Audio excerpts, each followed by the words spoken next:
오늘 하루를 마치고 주님 앞으로 나온 사랑하는 신일의 모든 성도님들을 진심으로 환영하고 또한 축복합니다. 여러분들의 하루는 어떠하셨습니까?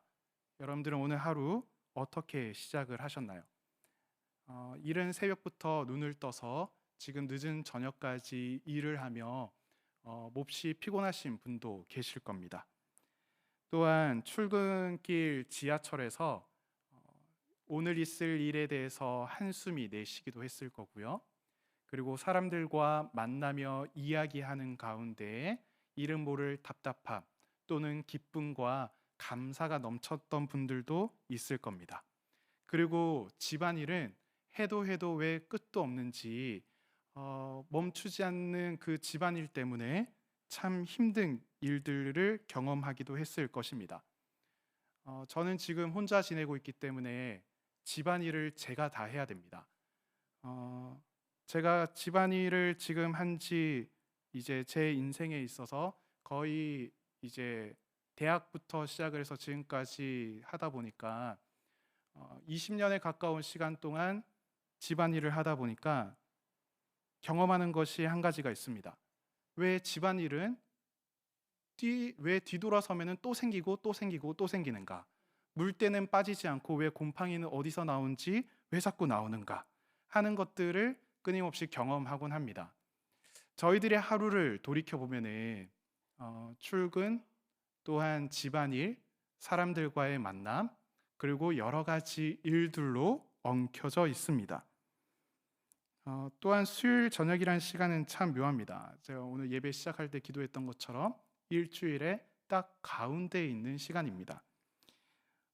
아직까지 월요일을 시작하면서 생겨난 피로감이 아직까지 해소가 되지 않았고 한참 남았다는 생각이 들고, 또 금요일에 주어지는 그 불금, 성령의 불로 가득 채워지는 그 불금의 해방감은 또 없는 묘한 시간입니다. 해야 할 일들은 아직 절반에 남아있고, 또한 이미 지나간 시간들에 대해서는 때로는 후회가 남기도 하는 무언가 묘한 시간이 수요일의 시간이라는 생각이 듭니다. 하지만 그러한 가운데에서 주님께 나온 여러분들, 여러분들의 기쁘고 감사한 일들, 또한 속상하고 괴롭고 슬픈 일들, 그 모든 것들을 하나님께 올려드리기 위해 나온 여러분들을 진심으로 다해 축복합니다. 오늘 전도서에서는 그러한 우리들을 향하여서 이렇게 이야기합니다. 너는 가서 기쁨으로 내 음식물을 먹고 즐거운 마음으로 내 포도주를 마실지어다 라고 이야기합니다. 오늘 이 이야기만 보면 뭔가 특별할 것처럼 없어 보이지만 전도서를 기록하고 있는 기자, 전도서를 쓰고 있는 사람이 얼마나 많은 고민을 하고 있는지를 알게 되면 이 말씀이 특별하게 찾아오게 될 겁니다. 전도자라고 불리는 이 전도서를 기록한 사람은 자신에게 있어서 지금까지 살아오는 가운데 한 가지 목표를 정하기 시작합니다. 그게 무엇인가 하면은 삶의 의미를 찾아야 되겠다라고 하는 것입니다. 삶의 의미를 어떻게 찾을 수 있는가? 그럴 때 이 전도자는 1장에서부터 6장까지 지혜롭게 무언가 행동을 해보기도 하였고, 또한 세상에서 즐겁다고 하는 것들을 모두 다 해보기도 하였습니다. 그리고 일을 해서 돈을 많이 벌어보기도 했고, 그 돈을 가지고 자기가 살 수 있는 것들이나 할 수 있는 것들을 끊임없이 해보았습니다. 그런데 결론은 매번 똑같았습니다. 무엇인가 하면은 헛되고 헛되니 모든 것이 헛되도다. 그런 것들을 해보았자 삶의 의미를 발견할 수 없었다라고 하는 것입니다. 그러면서 전도자는 여기에서 포기할 수 없었기 때문에 7장에서 다시 한번 깊은 탐구를 시작합니다. 그게 무엇인가 하면은 첫 번째는 본인이 태어난 아기를 바라보기도 하였는데 태어날 때보다 죽는 날이 훨씬 더 의미 깊다라고 하는 것입니다. 사실 우리가 잘 한번 보시면은 이제 여러분들의 인생의 연수가 하나 이렇게 쭉 찾아보면은 경험하는 것들이 내 주변에 있는 사람들이 많이 세상을 떠난다는 것입니다. 내 가까운 사람들이 세상을 떠나면서 우리들이 느끼는 것이 무엇인가요? 자라나는 아이들에 대해서는 축복을 하고 귀엽다고 이야기하고 사랑스럽게 보지만은, 그러한 내 주변에 있는 사람들, 내 가까운 사람들, 친인척들이 죽는 모습을 볼 때 인생의 의미들을 깊이 한번 생각해 보게 됩니다. 아, 인생 별거 없구나. 인생 그렇게 아등바등 해봤자, 그렇게 해봤자 큰 의미를 발견할 수 없구나. 아니면은 내가 정말 살아갈 때 있어서 정말 중요하게 생각해야 되는 것이 무엇인가라는 것들을 고민하게 되는 삶의 의미에 대해서 진지하게 생각하는 것이죠. 그렇기 때문에 전도자는 이야기합니다. 웃음보다 슬픔이 낫다라고 이야기합니다. 그러면은 살아가는 것 또한 무언가 의미를 발견하기에 참 어렵습니다. 그러면서 전도자가 또 찾는 것이 무엇인가 하면은 지혜로운 사람들입니다. 세상에 똑똑하고 지혜롭다고 하는 사람들을 가만히 살펴보는데, 그들이 살아가는 삶 또한 지혜로운 삶인가라고 했을 때 그렇지 않다라는 것을 너와도 보게 됩니다. 지혜롭다고 하는 사람들 또한 돈과 권력 앞에 전부 다 무릎을 꿇고 거기에 완전히 허덕이는 삶들을 보게 됩니다. 여러분들이 뉴스를 통해서 보더라도 세상에 서울대에 나오고 외국에 유학 갔다 오고 여러 가지를 다 하면서 세상 똑똑한 그 사람들이 그 돈이나 권력 앞에 순식간에 무너지는 모습들을 여러분들이 참 많이 봤을 겁니다. 뇌물이라든지 탐욕이라든지 그러한 쾌락 같은 것에 넘어지는 것들을 많이 보았습니다. 그리고 정치 권력 또한 마찬가지죠. 전도자는 정치 권력 또한 마찬가지더라라고 이야기합니다. 뭔가 사람을 이롭게 한다라고 하는 모습을 띠고 있지만은 그 안에서는 자신들의 이익을 추구하기 위한 이익 집단의 모습이고, 그로 말미암아 끊임없이 악을 쉽게 행하는 모습들이 가득하더라라고 이야기합니다. 전도자는 지금 끊임없이 세상 가운데에서 삶의 의미를 발견하려고 하지만은 의미를 전혀 발견하지 못합니다. 그러다 보니 어떻게 하나요? 지적인 탐구도 결국에는 안 되는구나 라고 생각한 거죠. 아무리 찾고 찾아봤자 되지 않구나. 내가 삶의 의미를 발견하기 위해서 사람이라면 할 수 있는 것들을 여러 가지들을 다 해보았는데 거기에서도 헛되었으며, 또한 세상에서 정말 좋다라고 이야기하는 것들, 어떤 생명이 태어나는 것들, 지혜로움, 똑똑함, 정치 권력, 이런 것들까지 해서 찾아보았지만은 여기에서도 의미를 발견할 수 없이 헛되었다라는 것을 발견하게 됩니다. 이 세상 가운데에서는 헛된 것밖에 발견하지를 못하는 거죠.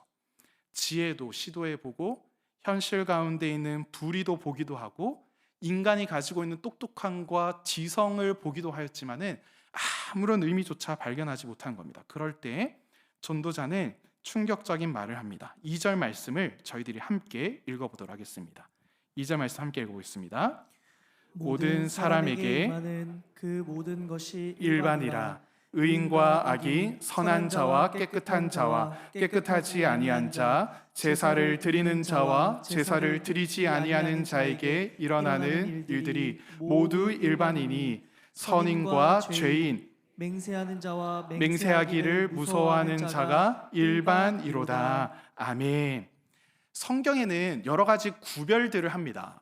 의인이나 악인, 그리고 깨끗한 자와 깨끗하지 않는 자, 예배하는 자와 예배하지 않는 자, 전반적으로 구별이라는 것을 통하여서 하나님은 구별로서 그 사람들을 구분을 하죠. 그런데 전도자는 이러한 모든 구별이 죽음 앞에서 모두가 다 무의미해진다고 이야기를 합니다. 여러분들 우리 한번 생각해 봅시다. 정말로 하나님 잘 믿으면 복을 누립니까? 사실 그렇지 않는다는 것을 여러분들이 참 많이 경험할 겁니다. 악인이 매우 잘 되죠.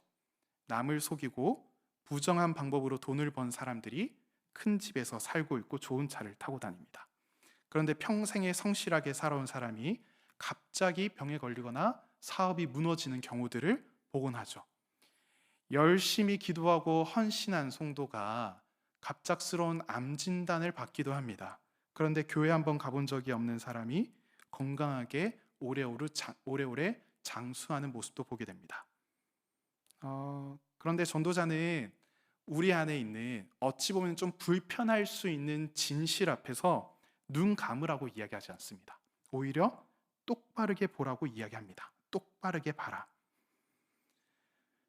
모든 것들이 다 죽음 앞에서 사라지게 된다. 구별 없는 것처럼 보이지만은 하나님 잘 믿는다 그래서 모든 사람들이 다 복을 누리고 다 잘되고 천수를 누리는 것도 아니고, 악하게 살아가는 사람들이 벌을 받는 것도 아니고, 잘 되는 사람도 많은데, 이 모든 것들이 다 전부 다 그 앞에서, 죽음 앞에서 무의미해진다라고 이야기를 하고 있는 겁니다. 그런 가운데에서 잘 한번 보십시오. 전도자는 아무것도 할 수 없는 가운데에서 내가 여러 가지 내가 할 수 있는 모든 것들을 다 해보았을 때 헛됨을 발견하고, 또한 세상에 좋다고 하는 것들을 전부 다 발견하고 탐구해 보았지만 거기에서도 헛된 것들을 발견하고, 그리고 이 세상에 있는 모든 사람들 또한 죽음이라고 하는 것 앞에서 무의미해지는 그 가운데에서 이 전도자는 한 가지를 보게끔 합니다. 우리가 7절 말씀을 다시 한번 읽어보도록 하겠습니다. 7절 말씀 다시 한번 읽어보겠습니다. 시작. 너는 가서 기쁨으로 내 음식물을 먹고 즐거운 마음으로 내 포도주를 마실지어다. 이는 하나님이 내가 하는 일들을 벌써 기쁘게 받으셨음이니라. 아멘.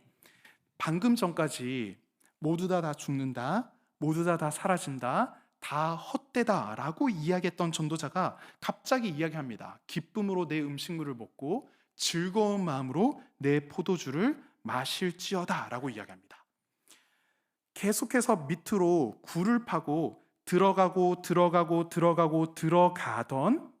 그 전도자가 갑자기 밝은 빛 하나를 딱 보는 거죠.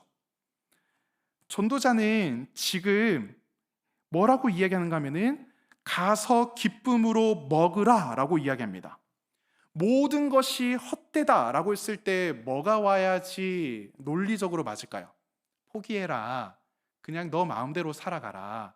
그냥 너가 하고 싶은 대로 그냥 다 살아가라 라고 이야기를 하지 않고 뭐라고 이야기하냐면은 기쁨으로 살아가라 라고 이야기합니다. 이거는 헛된 이 세상 가운데에서, 어찌 보면은 무의미해 보이는 이 세상 가운데에서 그저 아무것도 하지 못하니까, 그저 너희들이 할 수 있는 것들이 아무것도 없으니까, 그러니까 너희들은 마음 편히 놓고 너희들 마음대로 먹고 살아. 너희들 아무리 용 써봤자 너가 할 수 있는 것들은 아무것도 없어. 그러니까 그냥 편하게 살아 라고 이야기하는 것이 아닙니다. 현실을 똑똑히 바라보고 있는 겁니다. 때로는 악인이 잘 되고 선한 사람들이 안 되는 현실 가운데에서, 의미를 발견하기 너무나도 어려운 오늘날의 가운데에서 왜 이러한 일들이 터지는지, 그리고 이 일들을 했을 때 그 의미가 무엇인지 잘 알지 못하는 아리달송한 현실 가운데 살아가면서도 그 현실 가운데에서 기쁨을 선택하라 라고 이야기하는 겁니다. 두 눈을 부릅뜨고 기쁨을 선택해야 된다라고 하는 이야기를 전도자가 하고 있는 겁니다. 이 기쁨의 근원이 무엇인가요? 이 기쁨의 근원이 무엇인가요? 아무것도 할 수 없는 가운데에서 그저 무언가 일상의 즐거움들을 찾으면서 하루하루 행복하게 살아가라 라고 이야기하는 걸까요? 그러지 않습니다. 7절 하반절을 볼까요? 하반절에 이렇게 이야기합니다. 이는 하나님이 내가 하는 일들을 벌써 기쁘게 받으셨음이니라. 오늘 우리가 기쁨을 누릴 수 있는 가장 큰 이유가 무엇인가 하면은 하나님께서 우리를 이미 벌써 기쁘게 받으셨다라고 하는 겁니다. 여기서 여러분들이 중요하게 바라보셔야 하는 단어가 무엇인가 하면은 벌써라고 하는 단어입니다. 여기에 복음의 핵심이 담겨져 있습니다. 우리들은 무언가 성취를 하고 나서 그 성취의 대가를 얻곤 하죠. 그리고 무언가 열심히 일을 한 다음에 보람을 느끼고 합니다. 그런데 오늘 말씀에서 그렇게 이야기하고 있지 않습니다. 우리가 목표를 이미 달성하고 나서 얻는 것이 아니라 벌써 하나님께서 우리를 기쁘게 받으셨다라는 이야기를 하고 있습니다. 전도자는 긴 탐구 끝에 이것을 하나 경험하게 된 것입니다. 사람들은 여러 가지 꾀를 가지면서 이러한 것들을 해보고 저러한 것들을 해보고 이렇게 여러 가지들을 합니다. 그런데 거기에 다 무엇이 담겨져 있습니까? 자신의 꾀가 담겨져 있죠. 자신의 경험이라고 하는 것을 가지고 그 경험 안에는 교만이라고 하는 그 본질을 가지고 세상을 살아가곤 합니다.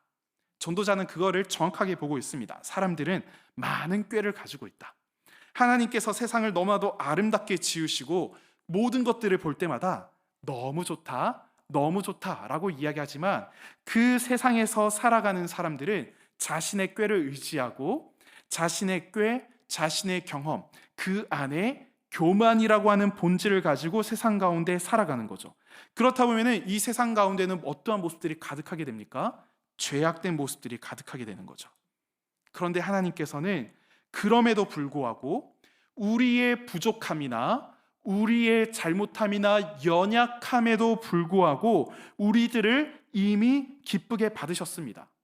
그러니까 우리가 너무 연약하다 보니까 늘 하나님께 나아갈 때도 나는 오늘 너무 부족했다. 하나님 앞에 하나님을 너무 실망시켰다. 그리고 내가 이런 것들은 좀 하지 말았어야 됐었는데 온갖 후회들을 하면서 내가 하나님 앞에서 나 스스로를 평가를 이미 하곤 합니다. 그런데 전도자는 이미 이렇게 이야기합니다. 하나님은 벌써 여러분들을 기쁘게 받아주셨습니다. 비유를 한 가지 들어볼까요? 저에게는 굉장히 어린 동생이 하나 있습니다. 어린 동생이 제가 이렇게 같이 함께 지내오면서부터 정말 특별하다라고 생각이 들었던 게 무엇인가 하면은 저랑 저 남동생은 남자다 보니까 아무런 이벤트 같은 것들을 할 줄 모르는데 이 여자애는 이미 태생부터 DNA에 뭐가 있어서 그런지 뭔가 있을 때마다 편지를 하나하나 다 써주는 겁니다. 그러면서 저에게 사랑하는 큰오빠라고 하면서 이렇게 무언가 써주고 또한 그림도 그려주고 막 이렇게 합니다. 근데 보면은 사실 다 어설프잖아요. 받침도 하나도 맞지도 않고 그림도 굉장히 어설프게 그냥 뒤뚱뒤뚱 돼 있고 하트도 삐뚤삐뚤하게 그려져 있는 건데 그것을 받았을 때 우리는 어떻게 이야기합니까? 야, 너는 어떻게 아직까지도 이거 받침도 다 틀리고 이러냐?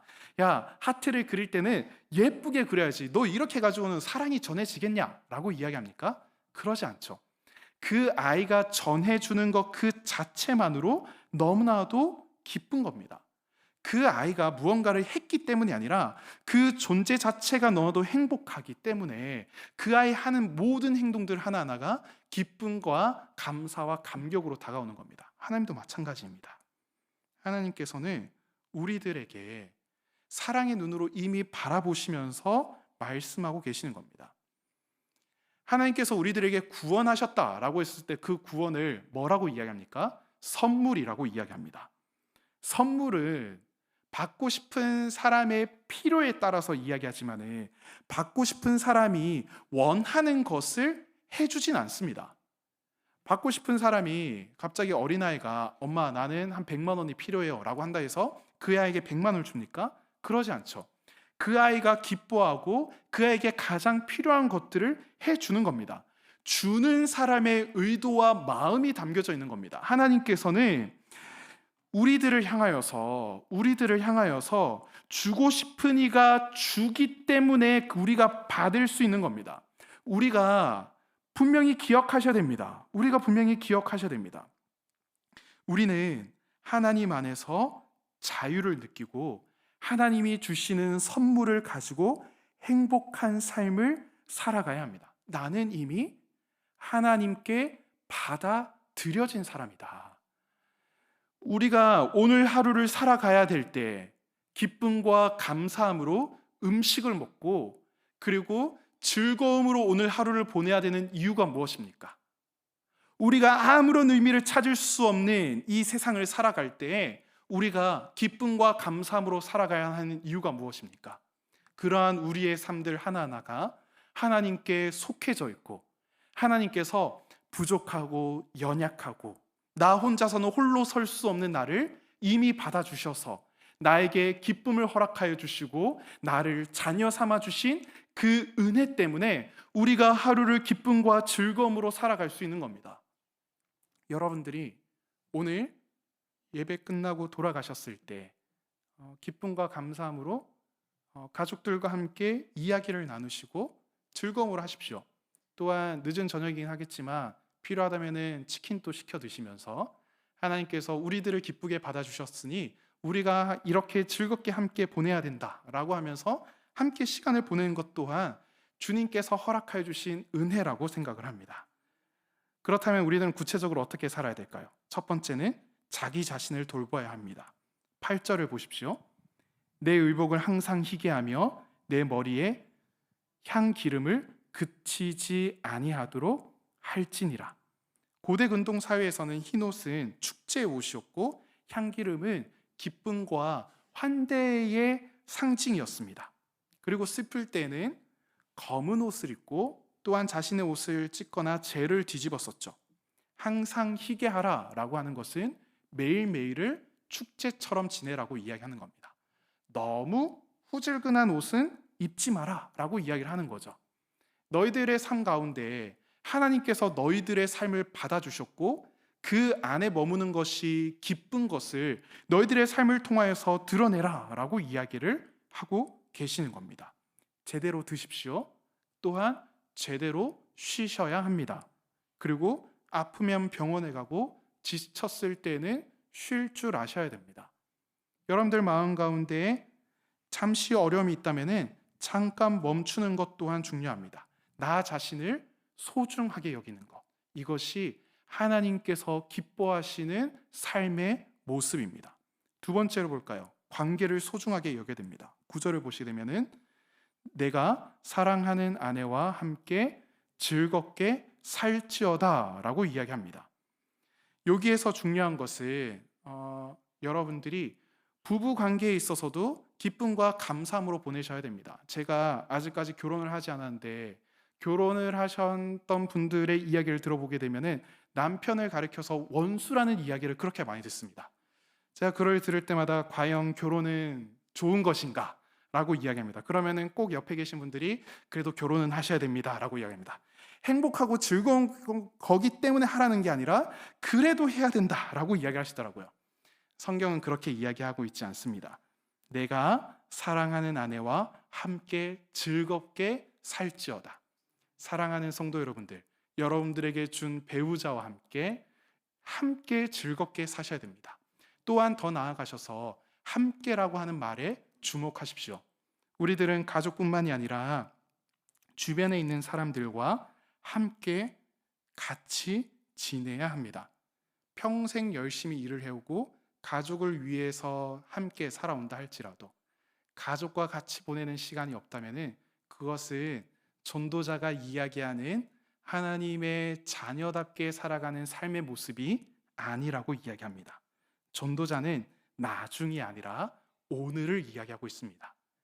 여러분들은 오늘 예배를 마치고 가족들과 함께 야식의 자리에 앉으시고 식탁의 자리에 앉으셔서 함께 즐거운 시간을 보내시고 또한 오랫동안 연락하지 못했던 누군가에게 안부의 문자 한 통을 보내십시오. 사랑한다는 말을 내일로 미루지 말고 오늘을 누리실 줄 아셔야 합니다. 또한 세 번째입니다. 맡겨진 일에 최선을 다해야 됩니다. 10절을 보실까요? 내 손이 일을 얻는 대로 힘을 다하여 할지어다. 자기 돌봄과 관계만 강조하고 끝나지 않습니다. 우리에게 맡겨진 일들에 최선을 다해야 됩니다. 요즘 뭐 주식이 어떻다는지 그리고 금값이 어떻다느니 여러 가지 이야기를 합니다. 제가 그걸 들을 때마다 제 마음 가운데 참 아픈 것이 무엇인가 하면은 요즘 시대만큼 노동의 가치가 훼손된 시대가 얼마나 있을까라는 생각을 합니다. 어, 주식이 오르니 그르니라고 하는 것보다 하나님께서는 너 손에 맡겨진 일에 최선을 다하라라고 하는 이야기를 분명히 하고 계십니다. 우리에게 맡겨진 직장, 여러분들의 맡겨진 집안일, 여러분들이 해야 할 일들에 있어서 최선을 다하셔야 합니다. 하나님께서는 여러분들이 하신 일들 하나하나들을 하찮다고 이야기하지 않습니다. 제가 정말 사랑하는 성경책이 무엇인지 아십니까? 저는 여성이 나오는 성경책을 굉장히 좋아하거든요.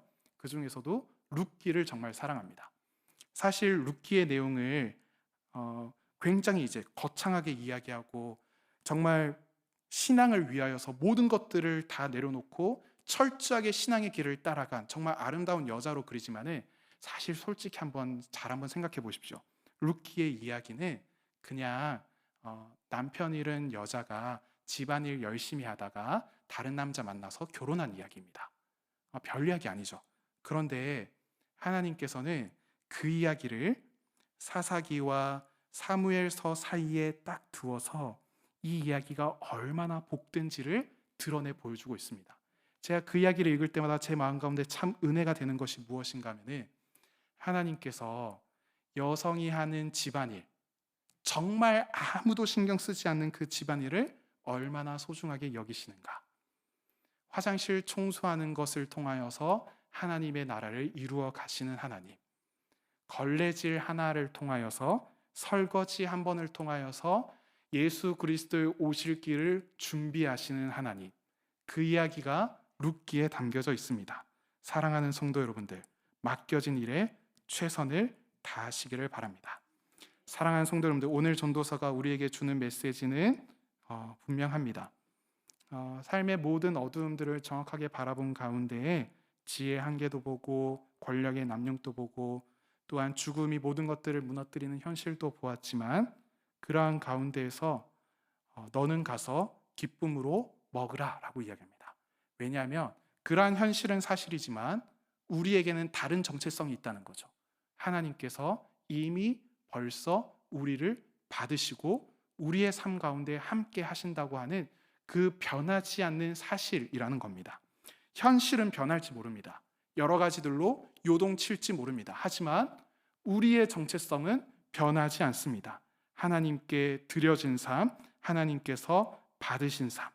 사랑하는 성도 여러분들, 그럼에도 불구하고 오늘을 사셔야 합니다. 왜냐하면 오늘은 하나님께서 여러분들에게 주신 가장 아름다운 선물이기 때문입니다. 하나님께서 오늘 또한 여러분들이 내일 살아가실 그 하루하루를 분명히 받으실 줄 믿으며 여러분들에게 하나님의 큰 은혜가 넘쳐나기를 소망합니다.